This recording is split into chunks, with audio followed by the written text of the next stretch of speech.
Hello everyone, welcome to my YouTube channel. मैं हूं अंकिता और आज मैं आपको पढ़ाऊंगी morphology of red blood cells. जो हमारी मॉर्फोलॉजी होती है उसका मतलब होता है कि किसी भी सेल को देखकर उसका जो एक्सटर्नल फीचर्स होते हैं उसको हम मॉर्फोलॉजी बोलते हैं। तो सबसे फर्स्ट है इसमें नॉर्मल शेप। हमारा जो आरबीसी होती है उसका शेप कैसा होता है। Normally the RBC are disc shape and biconcave. जो हमारी आरबीसी होती है वो या तो वो डिस्क शेप की होगी या फिर हमारी बाइकॉन्केव। बाइकॉन्केव का मतलब होता है कि डिस्क तो हमारी ऐसे रहेगी और बाइकॉन्केव होता है कि उसका जो सरफेस होगा दोनों साइड से उसमें कॉन्केव सरफेस होगा हमारा। Central portion is thinner and periphery is thicker. जो हमारा सेंट्रल पोर्शन होगा वो थिनर होगा और जो हमारा उसके साइड के जो सरफेसेस होंगे हमारे वो जो होंगे थिकर होंगे। आगे मैं आपको भी डायग्राम में बताऊंगी। The biconcave contour of RBCs has some mechanical and functional advantage. जो हमारा बाइकॉन्केव शेप है इसके भी कुछ एडवांटेजेस होते हैं, इसलिए इसका जो शेप है वो बाइकॉन्केव होता है। ये रहे हमारी आरबीसी। तो जो आप यहाँ पे देख सकते हो कि इसका क्या है, डिस्क शेप है। ये इसका हमारा डिस्क शेप है और ये बाइकॉन्केव है। आप देखोगे कि ऊपर से भी इसमें क्या है, यहाँ पे कॉन्केविटी आपको दिखेगी। डिस्क में भी क्या है कि जो हमारा सेंट्रल पोर्शन है उसमें आपको क्या होगा, एक डेप्थ दिख रही होगी। सेम ऐसे ही जो उसका नीचे वाला सरफेस होगा उसमें भी आपको एक डेप्थ मिलेगी। तो इसलिए हम इसे बाइकॉन्केव बोलते हैं क्योंकि दोनों जो हमारे सरफेस होते हैं वो हमारे कॉन्केव होते हैं। ये जो आरबीसी होता है इसका जो पेरिफेर यानी कि जो उसके साइड का पार्ट आपको दिख रहा है, ये वाला, ये क्या होगा हमारा, ज्यादा होता है, ये थिकर होता है।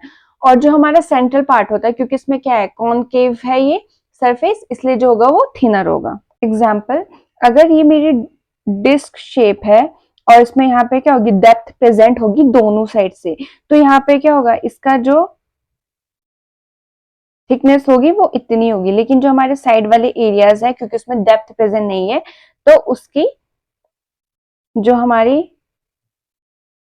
ये ज्यादा होगी।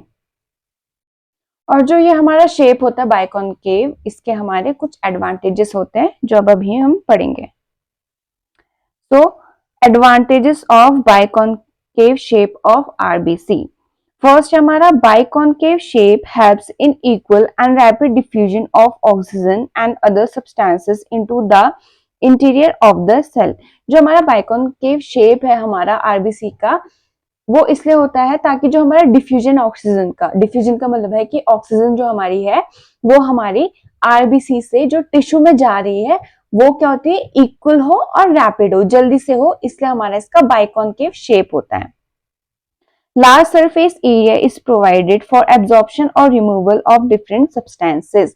अगर इसको, अगर कोई भी चीज है ये मेरी एकदम स्ट्रेट है, वहीं पे अगर मैं इसको डेप्थ दे देती हूँ तो क्या होता है, मेरा सरफेस एरिया इंक्रीज हो जाता है।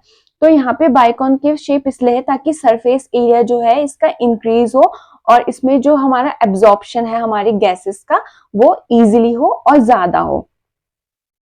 Minimal tension is offered on the membrane when the volume of cell alters. अगर सेल का जो वॉल्यूम है, जो हमारी आरबीसी है उसका भी एक वॉल्यूम होता है, अगर वो कभी भी ऑल्टर होता है तो जो उसमें जो उसके सरफेस में टेंशन क्रिएट करता है वो बाइकॉन्केव शेप की वजह से कम हो जाता है। Because of biconcave shape while passing through minute capillaries, RBC squeeze through capillaries very easily without getting damage.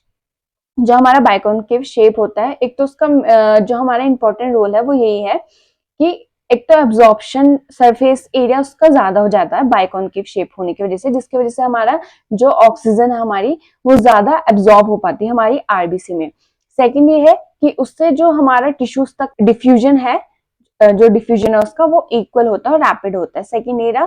Third कि उसमें टेंशन, अगर कभी भी उसका जो वॉल्यूम है वो ऑल्टर होता है तो उसमें जो टेंशन क्रिएट होती है वो उस शेप की वजह से कम क्रिएट होती है। और फोर्थ ये है कि जो हमारी कैपिलरीज होती है, ये जो कैपिलरी है इसमें मेरे रेड ब्लड सेल्स जा रही है, लेकिन रेड ब्लड सेल्स का जो हमारा साइज है वो बड़ा है और कैपिलरी का साइज छोटा है। तो उस टाइम पे क्या होती है, जो हमारी ये डिस्क शेप का जो हमारा डिस्क शेप है, बाइकॉनकेव शेप है हमारी आरबीसी का, तो उस टाइम पे वो क्या होती है, हल्की सी फोल्ड हो जाती है ताकि वो इजीली इससे पास हो सके। जैसे यहाँ पे मेरी आरबीसी है, इसका क्या है, शेप बड़ा है, तो यहाँ पे ये क्या करेगी, खुद को स्क्वीज कर लेगी, खुद का साइज छोटा कर लेगी, हल्का सा फोल्ड हो जाएगी ताकि वो कैपिलरी से इजीली जा सके बिना डैमेज हुए। अगर इसका शेप बाइकॉनकेव नहीं होता या ये स्क्वीज नहीं हो पाती, जो हमारी छोटी छोटी कैपिलरीज होती है, तो अगर वो स्क्वीज नहीं हो पाती तो क्या होता है, जो हमारी आरबीसी है वो डैमेज होती है और वहां पे डिस्ट्रॉय हो जाती। तो ये हमारे इसके 4 क्या है, मेजर एडवांटेजेस है बाइकॉनकेव शेप के। नेक्स्ट है हमारा नॉर्मल साइज। जो हमारी आरबीसी होती है उसका साइज क्या होता है, जो हमारा आरबीसी का डायमीटर होता है वो 7.2 म्यू का होता है। जो उसकी थिकनेस होती है पेरिफेरी पे वो होती है 2.2 म्यू की, और जो उसका सेंट्रल पार्ट होता है उसमें 1 म्यू उसकी थिकनेस होती है। जो सरफेस एरिया होता है वो हमारा 120 स्क्वायर म्यू होता है, और वॉल्यूम इसका 85 टू 90 क्यूब म्यू होता है। नेक्स्ट है इसका normal structure. Red blood cells are non nucleated. जो हमारी आरबीसी होती है उसमें हमारा न्यूक्लियस प्रेजेंट नहीं होता है। Only mammals which has nucleated RBC is camel. जो हमारे मैमल्स होते हैं उसमें से सिर्फ जो हमारा कैमल होता है उसके पास ही न्यूक्लियस प्रेजेंट होता है उसकी आरबीसी में। Because of the absence of nucleus in human RBC, the DNA is also absent. जो हमारी जो ह्यूमन की आरबीसी होती है उसमें न्यूक्लियस प्रेजेंट नहीं होता है, तो इस वजह से उसमें डीएनए भी प्रेजेंट नहीं होता है, क्योंकि जो हमारा डीएनए होता है वो न्यूक्लियस के अंदर प्रेजेंट होता है। Other organelles such as mitochondria and Golgi apparatus also are absent in RBC.